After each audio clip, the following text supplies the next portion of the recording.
This comment says, my dog is reactive, and my dad now lives with a poorly trained dog with no boundaries. My dog travels with me. Is positive or neutral interaction possible? This is a great question.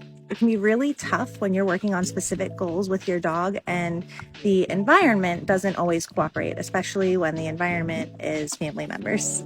And so the answer to this question depends on a lot of factors. One is, how are we defining reactive? In other words, how does your dog actually feel about other dogs? If your dog is fearful or anxious of other dogs, that might be a very different situation than if your dog is overexcited or a frustrated greeter. And then it also depends what poorly trained with no boundaries means.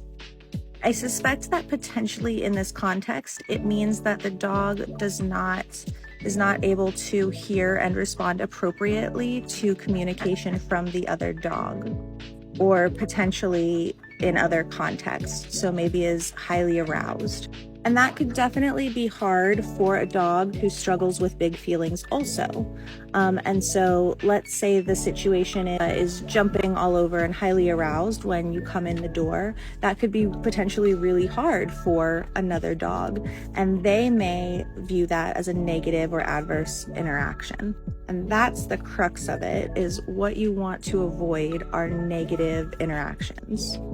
And so the goal can be to manage as much as possible, right? So collaborating with other family members to say, and this depends on how flexible the other people are, but, could new puppy be behind a baby gate? Or is it okay if I, toss some treats for new puppy when I come in the door?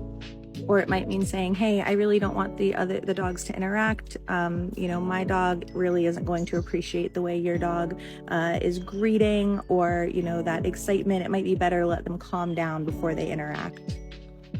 And so you want to focus in situations like this on your dog's experience, and everyone's experience, of course, as much as possible. But what you can really control is your dog's experience, and to look at those specific situations where things are difficult, and see how much you can manage, and then how much you can work through. And how much that depends on having the cooperation of the other person can really vary.